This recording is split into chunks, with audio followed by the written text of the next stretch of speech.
सुप्रभात। मैं डॉक्टर दिनेश पाल, सहायक प्राध्यापक हिंदी विभाग, नंदलाल सिंह महाविद्यालय, जैतपुर, दाऊदपुर, सारण। मैं आज आप सभी के सामने बीच एक कविता पर बातचीत करना चाहता हूँ।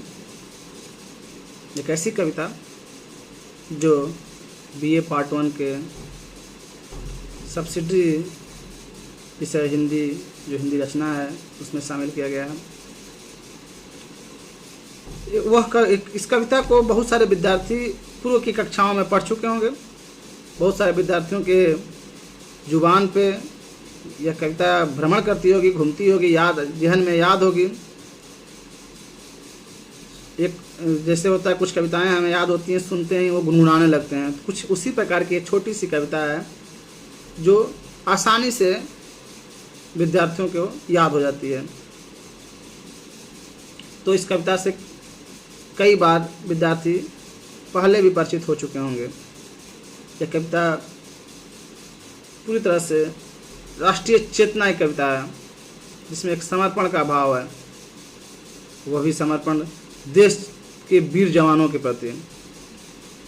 इस कविता पे तत्कालीन समय परिवेश का छाप आसानी से देखा जा सकता है। हमारे देश की आज़ादी के लिए 1900 से 1947 के बीच का जो काल रहा है, जो स्वतंत्रता आंदोलन या स्वाधीनता आंदोलन के लिए गांव से शहर तक जो एक चेतना, एक जुनून दिखाई देता है, और हर कोई अपना अधिक से अधिक योगदान करने के लिए ललायत है, देने के लिए तत्पर है, जिसमें जवान ज़्यादा आगे बढ़कर वो मर मिटने तक को तैयार हो जाते हैं।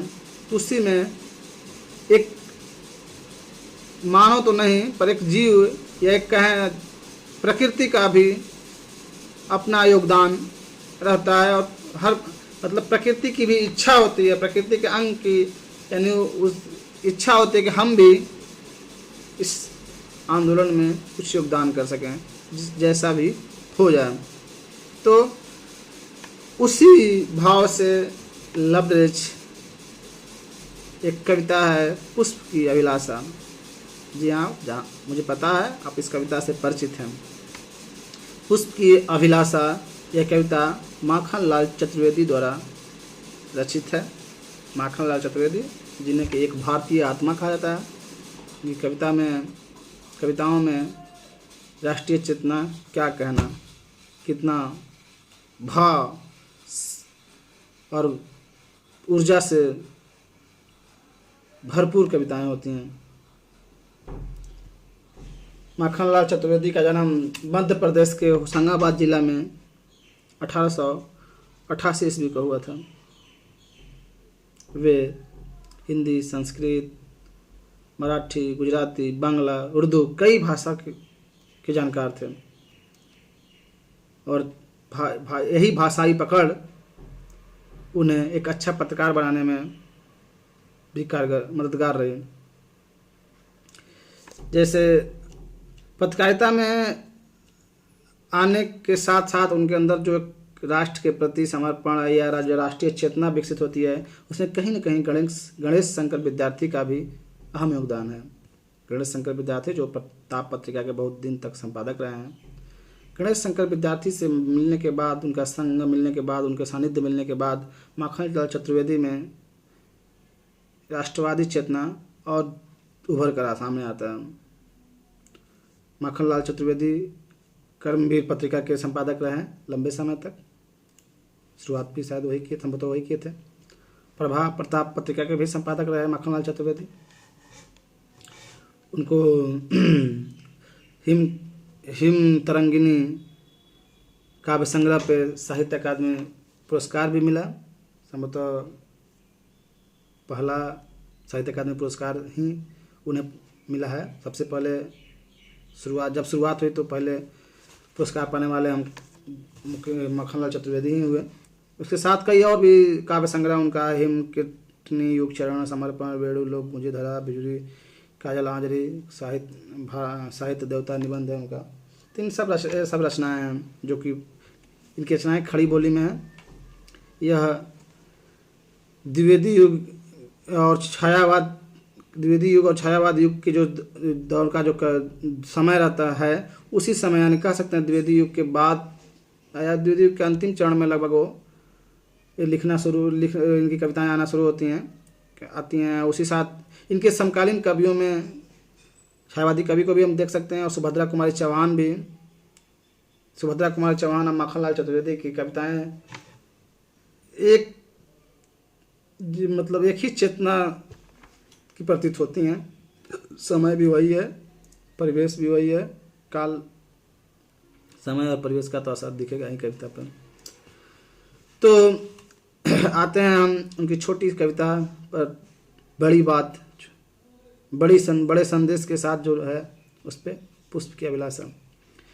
चाह नहीं मैं सुरबाला के गहनों में गुथा जाऊं, चाह नहीं मैं सुरबाला के गहनों में गुथा जाऊं, चाह नहीं प्रेमी माला में बिंद प्यारी को ललचाऊं, चाह नहीं सम्राटों के सौ पर हे हरि डाला जाऊं, चाह नहीं देवों के सिर पर चढ़ भाग्य पर इठलाऊं, मुझे तोड़ लेना बनमाली उस पथ पर देना तुम फेंक, मातृभूमि पर शीश चढ़ाने जिस पथ जावे वीर अनेक। पुष्प कहता है, फूल कहता है कि मेरी इच्छा नहीं है, मैं नहीं चाहता कि मुझे किसी सूरबाला के, किसी सुंदरी के गहनों में गूंथ दिया जाए। हे बनमाली से आग्रह करते तुम मुझे तोड़ लो, लेकिन मेरी यह इच्छा नहीं है, मैं नहीं चाहता कि मुझे किसी सुंदर बाला या सुरबाला के गहनों में गुंथ दिया जाए। मेरी यह भी इच्छा नहीं है, मैं यह भी नहीं चाहता कि किसी प्रेमी माला में बांध दिया जाए। हम प्रेमियों के बीच माले नहीं चाहना चाहता, और किसी प्यारी को मैं ललचाना नहीं चाहता। मैं यह भी नहीं चाहता कि सम्राटों के सौ पर, किसी राजा महाराजा के मुर्दों पर, लाश पर मुझे डाल दिया जाए। मेरी यह इच्छा बिल्कुल नहीं, कतई नहीं है। वो चाह नहीं देवों के सिर पर चढ़ भाग, मैं यह भी नहीं चाहता, मेरी यह भी इच्छा नहीं है कि मैं देवताओं के सर पर चढ़कर अपना को सौभाग्यशाली समझूं और अपने सौभाग्य पर इठलाऊं या इतराऊं। यह मेरी चाह नहीं है, मैं ऐसा नहीं चाहता। मैं क्या चाहता हूँ सुनो।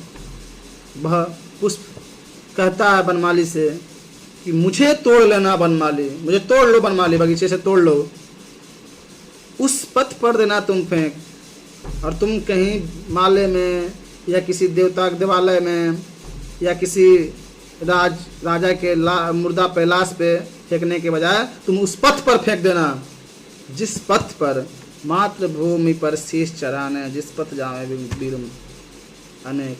यानी अपनी मातृभूमि के लिए, अपने राष्ट्र के लिए, अपने देश के लिए मर मिटने वाले जवान जिस रास्ते से जाते हैं, अपने सब तक को कलम करवा देते हैं, अपने देश की आन बान शान के लिए, देश की सुरक्षा के लिए, देश की स्वतंत्रता के लिए, उस रास्ते पर फेंक देना ताकि मैं उनके पैरों से कुतर जाऊं। उसमें मुझे गर्व महसूस होगा, गौरव महसूस होगा, प्रसन्नता होगी, खुशी होगी, जो भी। यानी एक पुष्प की अभिलाषा यह है, यानी कहीं न कहीं उसमें त्याग है, समर्पण का भाव है। यानी प्रकृति भी मानव के साथ साथ समर्पित है अपने मातृभूमि के लिए, देश के लिए। इस कविता के माध्यम से कवि कहीं न कहीं जो लोग देश के लिए,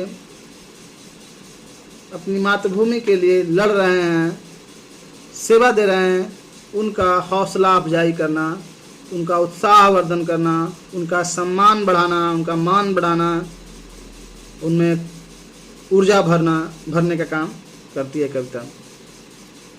यही शायद कवि का उद्देश्य रहा हो।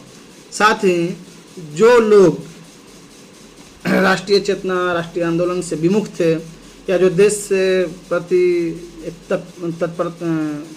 तटस्थ हैं या विमुख हैं, तो उनके लिए भी एक संदेश देने का काम करती है कविता कि एक पुष्प की ऐसी अभिलाषा है, एक फूल चाहता है सेवा देना, देश के लिए मर मिटना, खत्म अपना वजूद मिटा लेना, वो एक समर्पण का भाव पुष्प में है, फूल में है, तो फिर आप तो मानव हैं, आप में क्यों नहीं हो?